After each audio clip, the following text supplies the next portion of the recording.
Welcome to the University of Arkansas System Division of Agriculture here in Little Rock. I'm Lee Riley, Program Associate with Crop, Soil, and Environmental Science Department for the University of Arkansas System Division of Agriculture Cooperative Extension Service. Thanks so much for joining us for our introduction about partnerships and programs offered by USDA's Natural Resource Conservation Service. This is our first webinar in the Arkansas Conservation Partnership Series funded by USDA's NRCS in Arkansas and is hosted by the University of Arkansas System Division of Agriculture. If you're watching live, you can submit questions in the Zoom Q&A box. We will answer as many questions as we can during the segment, and we will try and leave some room at the end for any additional questions.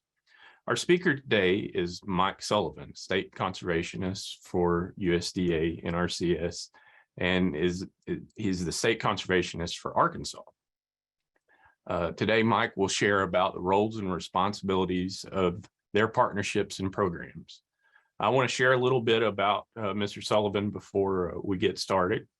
Mike has served as the State Conservationist for NRCS in Arkansas since 2009, leading and accelerating conservation activities, helping agricultural producers to address priority natural resource concerns.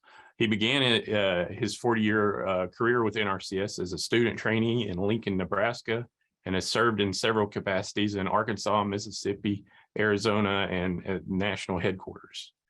Mike has a civil engineering degree from the University of Arkansas and a MBA from Arizona State University. Native of Arkansas from North Little Rock, grew up enjoying spending times on the family farm in Lone Oak. And now, Mike, I would like to turn the presentation over to you. All right. Thanks, Lee, for that introduction. And thank you for you and Extension hosting this webinar series. I'm really excited not only for the session today, but these sessions to come where we'll be learning more about conservation partners in the Arkansas Conservation Partnership. Little background on our agency. We were created more than 87 years ago amid the Dust Bowl days of the 1930s, initially created as the Soil Erosion Service when Congress passed the Soil Conservation Act in 1933. The agency was renamed the Soil Conservation Service in 1935. And this was all the result of efforts primarily of one person, Hugh Hammond Bennett, who's considered the father of modern soil conservation and the first chief of the Soil Conservation Service, as he worked to bring attention to the problem of soil erosion. Bennett was a well-known soil scientist, author, and speaker. He published several different things. One notable publication, Soil Erosion, a National Menace, came out in 1928. And then after the agency was established, he led the agency until his retirement in 1951. He had a vision that included providing federal resources to address locally identified and prioritized natural resource concerns. Emphasis was to be placed on the private lands using a voluntary approach. And in order to do this, states needed to establish some kind of a local organization, which became the local conservation districts that were led by farmers. Arkansas was the first state in 1937 to pass enabling legislation to allow for these conservation districts to be established to work directly with the Soil Conservation Service. Then the SCS, Soil Conservation Service, hired staff to provide technical assistance to use the best science and technology to help address the problems that were identified locally. There were several principles that Hugh Hammond Bennett established for voluntary conservation on private lands that still remain valid today. I think first and foremost is you can't do conservation work from behind a desk only. Employees must walk the land, engage with the landowner, and see firsthand the challenges and problems. To go with that, we need good science as the foundation for our conservation work. And resource concerns are not treated in isolation. If you're looking at soil, you're probably also going to need to take a look at water, plants, even animals or humans that are all part of an integrated system. And coordinated action must be focused at a larger scale, at a watershed scale or landscape scale, to gain the greatest outcomes. And then finally, local leadership is critical to success. Federal and state agencies must work in collaboration with local leadership and organizations to achieve desired results. Over the years, the mission of the agency broadened, covering soil and water, and then to the other resource concerns I've referenced. And in 1994, Congress changed SCS's name to the Natural Resources Conservation Service to better reflect the broadened scope of the agency's mission. Our job at NRCS is to provide solutions so agricultural producers can protect natural resources and produce food and fiber in a sustainable and profitable manner.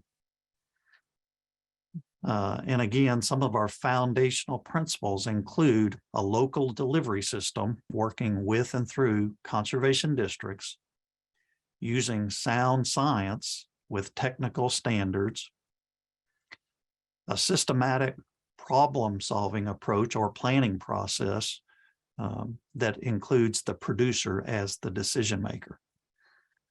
These natural resource concerns that we address, several examples on the water side, maybe it's water quantity with not enough water for irrigation, or too much water from flooding. Or on the water quality side, maybe we're addressing non-point source pollution. When we work with animals, we're talking about wildlife, so we will generally be looking at terrestrial or aquatic habitat, migratory waterfowl or shorebirds, but we also work with confined animal operations and livestock.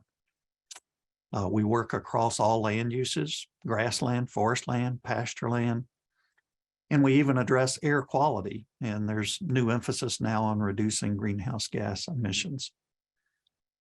Bottom line, we work to help people help the land, and it really doesn't matter the size of the operation. We work with the very large operations, and we work with very small operations as well. And our overall objective, what we'd like to see as outcomes, would be our state, nation, even our world, with clean and abundant water, healthy soils, resilient landscapes, and thriving communities addressed through voluntary conservation. Thanks for that introduction, Mike. And to our audience, remember the Q&A box. If you have any questions throughout this presentation, we'll do our best to get them answered during this presentation. So Mike, how does NRCS do what they do? You may have hit some of the highlights in your intro, but just how does NRCS do what they do?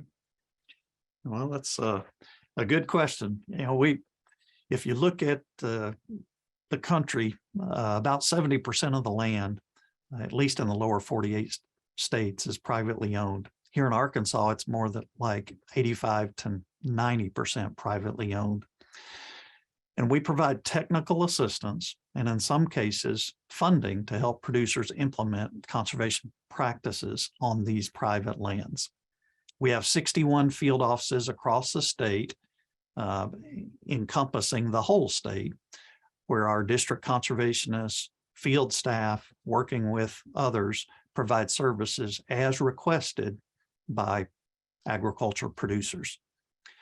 These services include working with farmers and ranchers on a one-on-one basis, giving personalized advice on how to invest in their operations and how to boost agricultural productivity and protect natural resources. The first step is to get a conservation plan. And again, we provide that upon request for free once a landowner or operator requests that service. There really is an art and a science to reading the land, working with the producer to develop this plan to meet their needs based on their decisions. And again, we work through a systematic process, like a problem-solving process, to inventory resources, look at alternatives, and address those problems.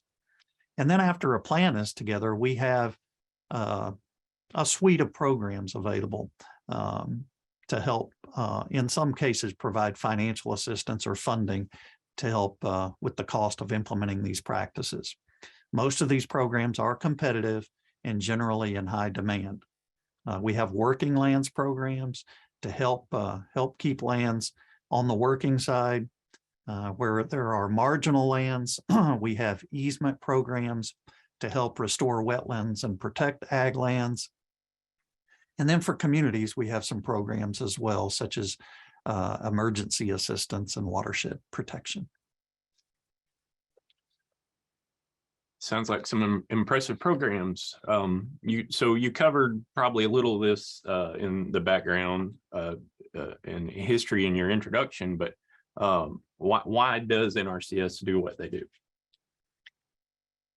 Well, maybe what I like most about working for this agency, and that's really to achieve the desired balance based on the word conservation and what it means to us. And that balance is being able to produce profitably and sustainably while protecting natural resources. We know that the voluntary approach works for conservation. The producer is the decision maker, and any solutions that are developed must be practical and fit within the context of their operations. We also believe that farmers are the best environmentalists, and we can achieve more through voluntary conservation than through other methods. From a government standpoint, we also know that conservation provides both on-farm benefits and off-farm benefits, providing the justification for public sharing in the costs. Great. I think you might touch on some of this a little bit later in the presentation, but we have a question if you would like to Sure. take a live question from audience. We've got a person here that's been approached by a company that wants to enroll their land in a carbon offset project. And they want to know, is there someone at your agency that can guide landowners that are considering those options? Yeah, very good question. There's a lot of interest right now in climate smart agriculture and forestry and carbon markets. Even this week, there's announcements going out on funding that are going out on the private side. I think where there's interest, what I would suggest would be contacting our office. Clyde Williams is our state point of contact with programs, has lead on working on climate activities. And we can provide feedback on what our role may be. But we also recognize that as we move into carbon markets, there's a significant role for the private sector as well. And remember, if you have any other questions, feel free and ask in the Q&A box. Mike, share some successes of NRCS. Why does NRCS continue to do what you do? Well, as I mentioned earlier, we've been around for a long time. We've got more than 87 years of experience. We know how to work with farmers. We know what works. We also know that producers value our services. First, our technical expertise and assistance. And then secondly, the programs and the money that helps to get the infrastructure and the practices on the ground. I think we represent what's best about government service, and we really are here to help. And we've made a difference. We've tracked our progress over the years through various national efforts. We know we're making great progress addressing natural resource concerns. We've reduced soil erosion, improved soil quality, conserved water, reduced flooding, all across the other resource concerns as well. But we can always do more and do better. We also know that conservation, agricultural productivity, and economic returns are mutually compatible and not mutually exclusive. And we're continuing to expand our reach to the underserved and unserved. We know that there are people that are not aware of us and that have not received assistance. And certainly our objective is to make sure everybody has an opportunity to receive the services and assistance that we provide. So we know conservation is never done. Change is continuous. There's new technology, lessons learned, operational changes, and national priorities change. Right now, we've got areas that we're looking at to improve conservation in urban areas, improve equity and inclusion, and accelerate climate smart agriculture and forestry. Mike, I know you're going to get into programs a little bit later. But we've got another question about the CSP program.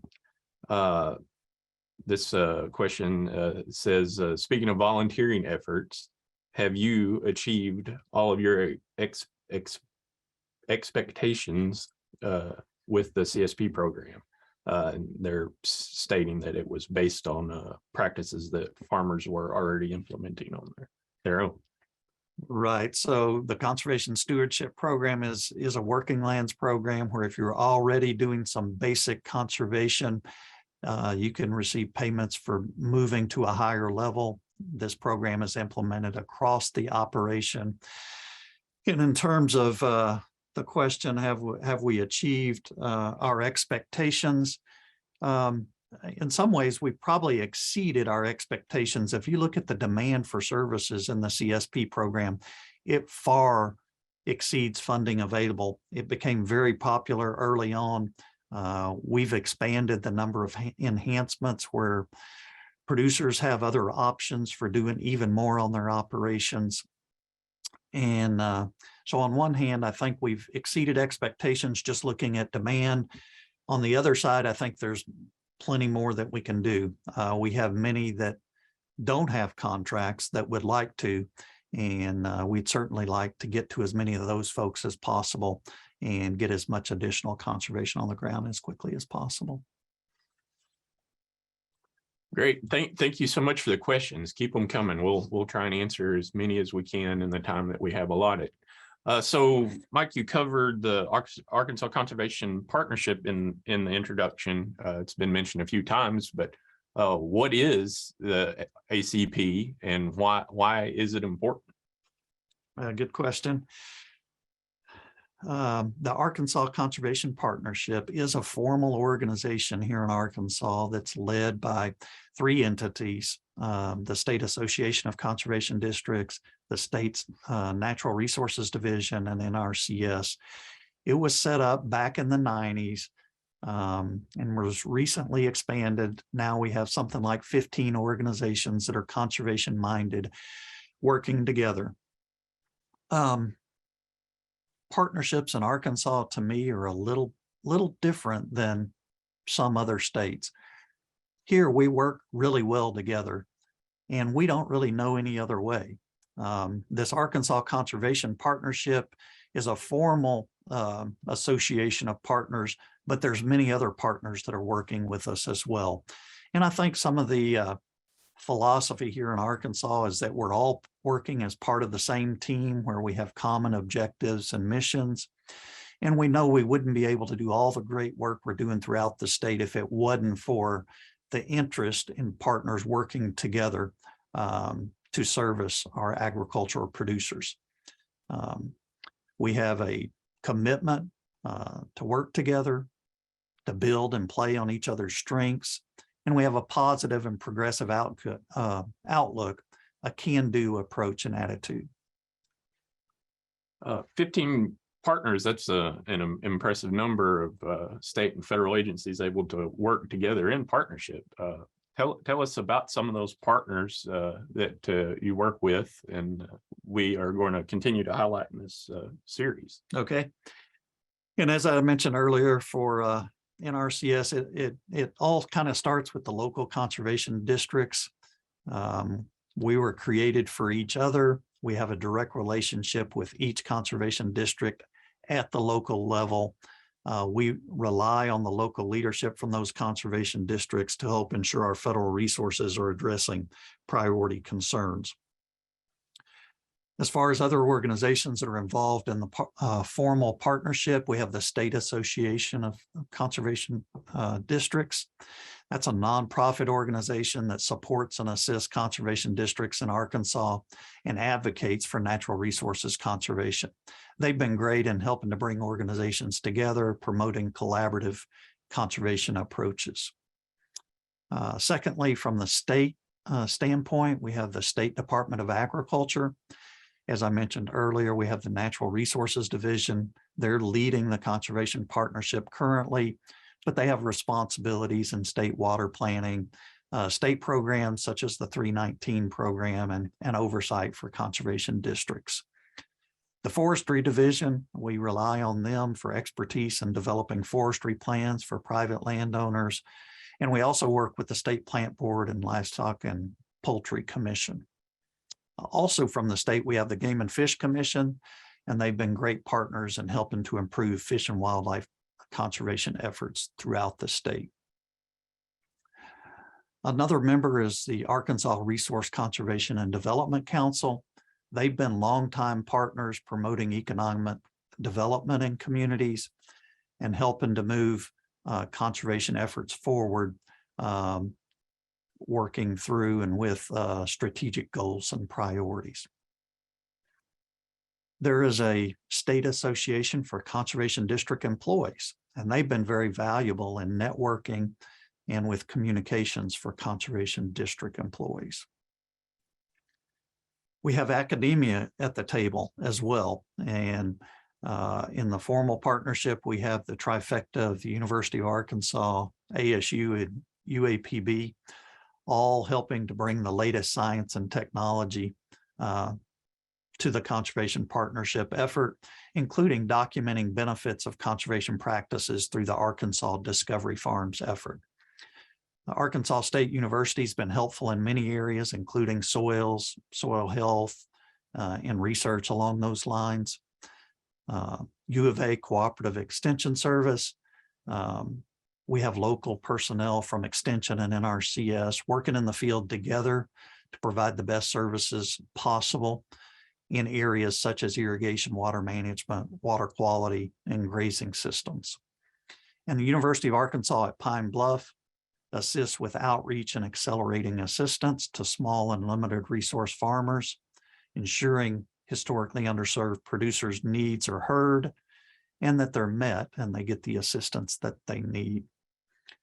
On the federal side, we have the Farm Service Agency, and they really help to get producers eligible for conservation programs.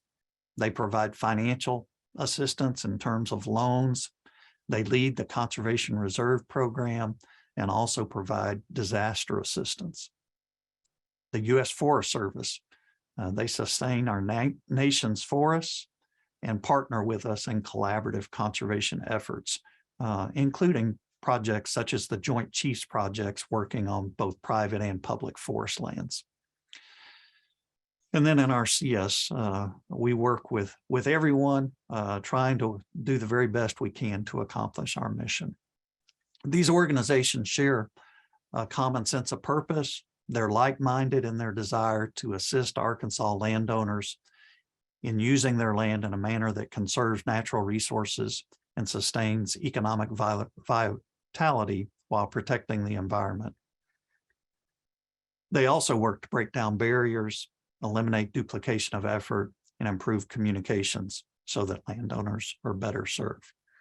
And again, beyond these organizations in the formal conservation partnership, we work with many community-based organizations and non-governmental organizations, such as the East Arkansas Enterprise Community, Arkansas Land and Community Development Corporation, the Nature Conservancy, and many others. Great, thanks, Mike.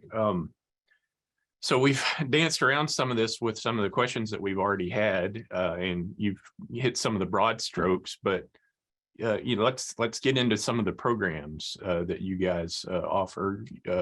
who are you? What do you do? And let's discuss some of the programs that are going to be covered in this series as it continues. Okay, thanks. And as I mentioned earlier, it all starts from a producer perspective in requesting service and assistance. And the best thing to get to begin with is a conservation plan. We provide conservation technical assistance that may take a couple of forms. It could be any sort of information. Somebody may just need a soils map, or may need a dam inspected, or other specific activities that fall under conservation technical assistance. But generally, when we talk about that, we think about having a conservation plan, which is advice on the design, layout, construction, or management of conservation practices. A conservation plan can serve as a written record of management decisions, a record of conservation practices and systems that are addressing natural resource concerns. It can include the producer's goals and objectives, things like aerial photos of the farm, soils maps and descriptions, an engineering plan map showing drainage patterns and runoff, a list of those treatment decisions and practices, and a location or schedule of applying those practices.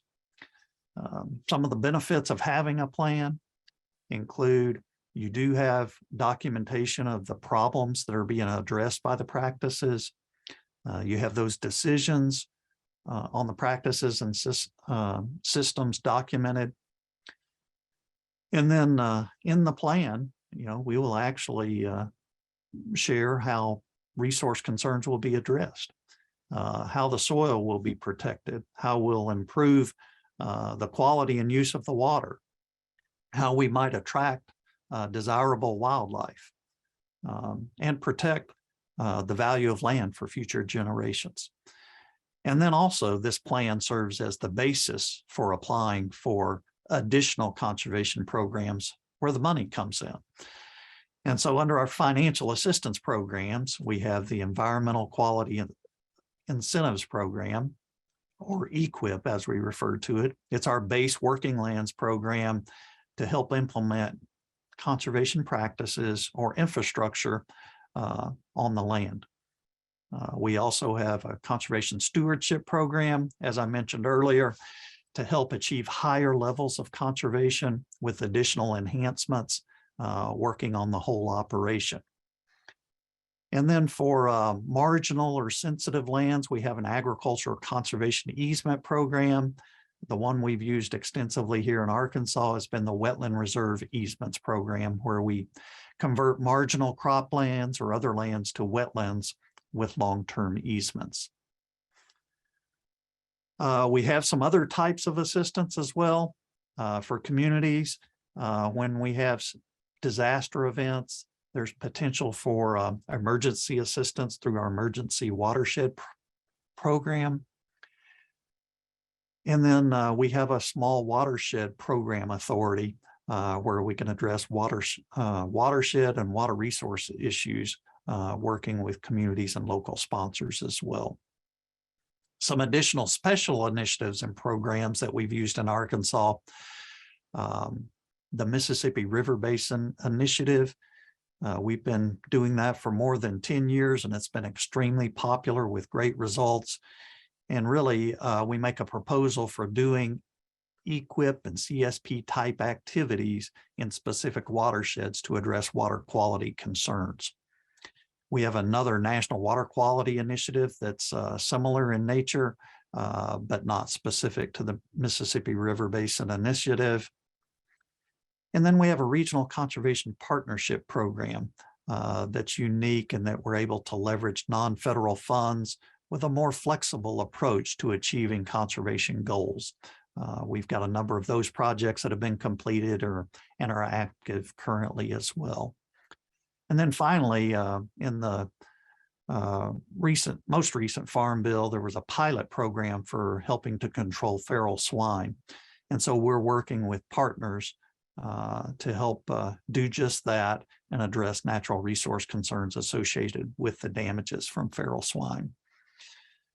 We have a whole suite of services that are available. I think the best thing, if you're a producer or may know of a producer who needs some help, they really need to get in touch with our local field office staff, our district conservationists, and ask how we may be able to help, including getting one of those conservation plans. Great, thank you, Mike. And to our audience, don't forget that Q&A box. If we've got time, we'll go into some questions. Do you want to answer a few more questions, or any closing remarks you want to handle beforehand? Or sure. I think I'd just like to express appreciation again for the opportunity for this webinar to talk to you a little bit about NRCS and a little bit about our partnerships, the importance of those partnerships, and the importance of our programs. I think this session and those to follow will make a great series and documentation of the great things we're doing and the great things we plan to do in the future. Great. Well, let's hit a few more questions. Here's one that just came in, and you might need to put your prognostication hat on here. What changes do we expect with the 2023 Farm Bill? So we'll generally get a new Farm Bill every 5 years or so. And I know there's work that Congress is doing, considering that currently. They've had hearings. Our job with NRCS is to implement what's given to us by Congress. We know there's opportunity for continued improvement. And I think some of the things that I would share that we hear from our partners are, sometimes it's a little more complicated and difficult to get to these program contracts and assistance than what we would like. And so at least from a personal standpoint, I would hope that we find some ways to simplify and streamline and make things a bit easier. I also know that we've got a huge demand here, and whatever Congress provides, we're going to continue to work to expand our partnership in any manner we can to provide more and better assistance so we can get just as much conservation on the ground as possible. Great, thanks, Mike. I've got a question for you. Can you explain how the state and the federal, so the state Natural Resource Division and the federal NRCS roles are different, and maybe how they're related? Yeah, so that's a great question. I think when people come in and ask for assistance in our field offices, sometimes they don't really know if it's a local conservation district person, a state person, or a federal person. And if you just think about missions of different organizations as circles, we may have the local conservation district, we might have the state and federal, and they have their each own unique responsibilities. But if those circles overlap, where those circles overlap, that's where we have some similar objectives and missions. And so we have federal programs that assist producers. The state also has state programs, and in general, those are all complementary and work together. And we work together to make sure the producers are aware of any and all of those programs and can pick and choose which ones and as many as possible that they can participate in. So we are working together with a common objective, and then each individually implementing our own authorities, if that makes sense. Great. Yeah, thank you. So we know what the Arkansas Conservation Partnership is now and who it's composed of, but what is Arkansas Conservation Partnership's role in the State Technical Committee, and how does it address private landowner concerns? So we have a state technical committee that is set up to provide advice to NRCS on the implementation of programs. This is something that's written into the Farm Bill. It's required. We've had an active state technical committee here in Arkansas for many years.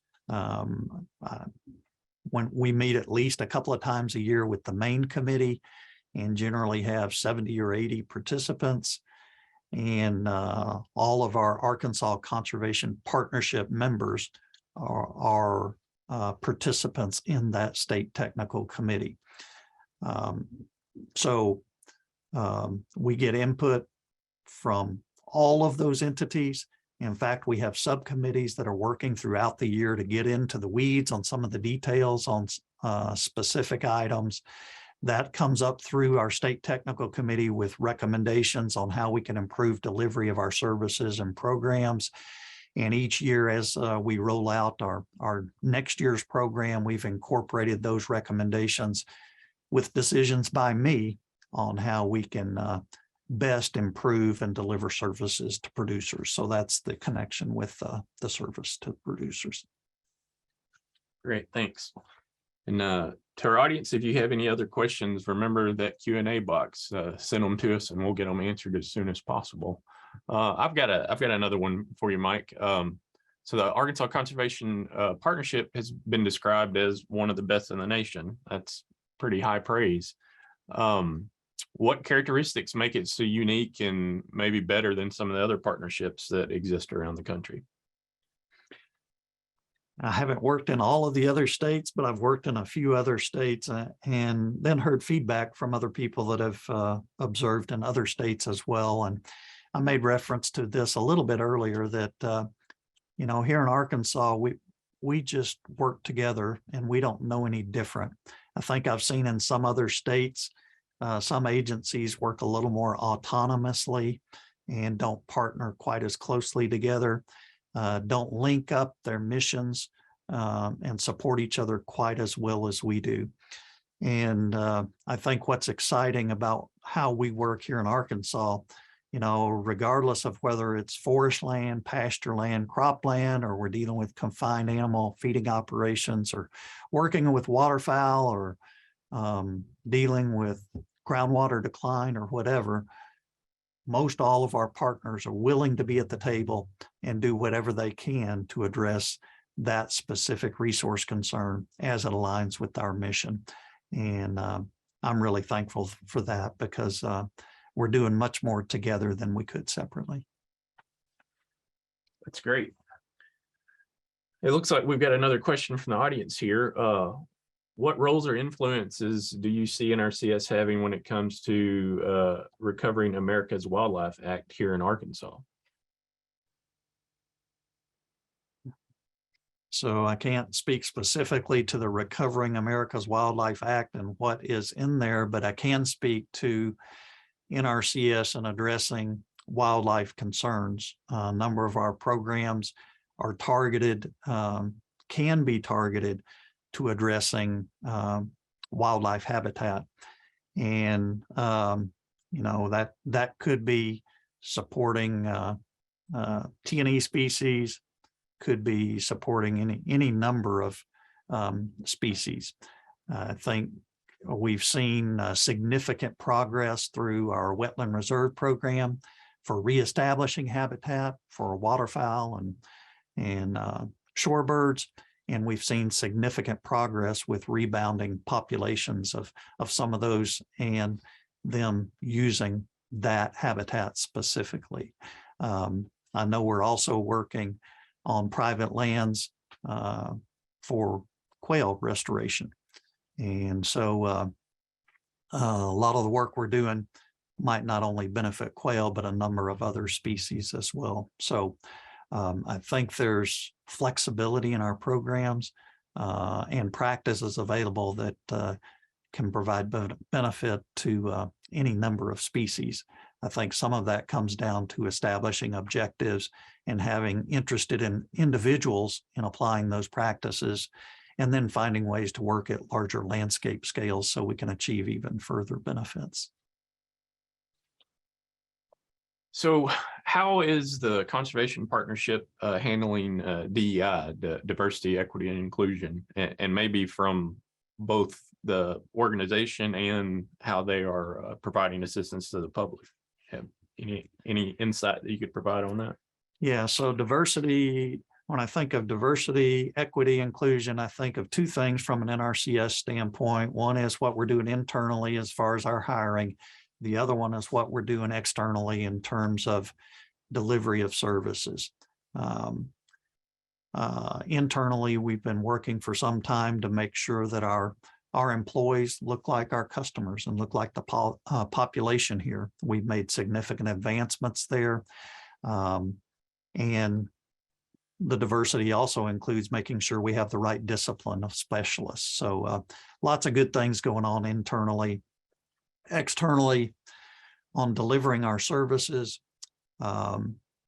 we've made significant progress there over the last 10 years or so. We've had an explicit focus in persistent poverty counties, providing extra intensive care to underserved producers who may not know about us, who might have had issues or concerns with coming into our offices.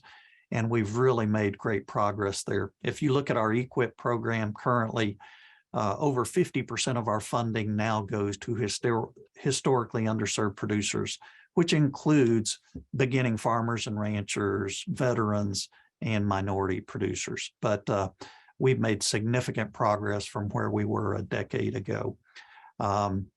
We've also set up a subcommittee of the State Technical Committee, and we're looking at where we can do even better. And we're getting input from our partners on how collectively we can make a difference in making sure we make permanent changes in our culture so that everybody has an opportunity for assistance. Do you have any advice for the audience that might feel like they're not getting the assistance they need?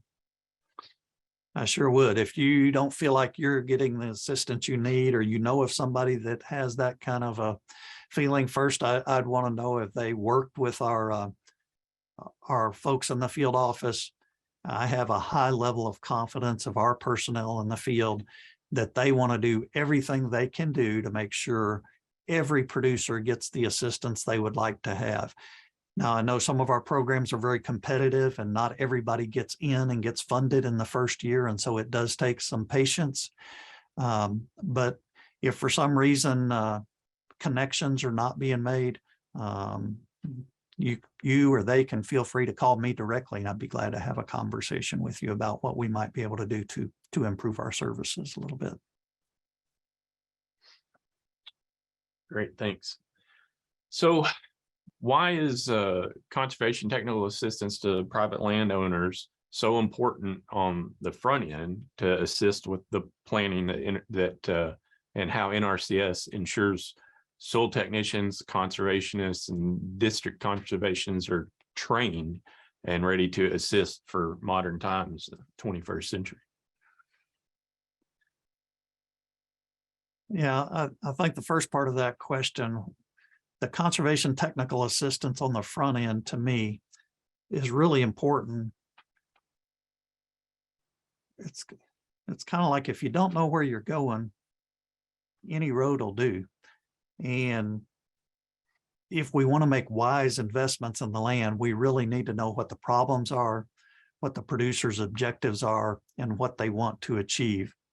And I think getting that conservation technical assistance on the front end may help to focus in on what's most important, what resources are most critically needed to implement practices, and to avoid maybe implementing the wrong practices that may not fully address the resource concerns. So I think that's really important. And then ensuring that our folks are trained, that's a continuing challenge for us. Over the last couple of years through COVID, our existing training mechanisms were interrupted. Plus, we've had a lot of turnover. We've hired a lot of new people. It is one of our highest priorities. And our training really starts first and foremost with on-the-job training. we hire a new employee, whether they're a technician or a professional, one of the best things they can do is work side by side with a conservation technician or a district conservationist to learn how to do the things they need to do and how to behave in a manner and provide the services that need to be provided. And then we have a process for getting conservation planning certification, for getting job approvals, where you have to go through a series of specific courses to make sure you're fully trained and capable to do those things. We're running a little behind and getting all of those delivered and accomplished, but we're certainly trying to catch up. And over the next couple of years, we'll be paying very high level attention to that. Thanks again, Mike. We don't have any more questions from the audience. If you've got any you want to get in at the last minute, feel free to put some in that Q&A box. All of these sessions are going to be recorded and available online, and we will do our best to be able to answer questions if you email them in as well. Everybody that signed up for the constant contact link to this presentation will have access to the video eventually recording, and we should be able to answer any questions that we get that way. If the audience, we do have one that just popped. Thank you. Yeah, well, thank you to the audience for watching and participating with us. We really appreciate it. I want to thank everyone so much for joining us today for our first webinar.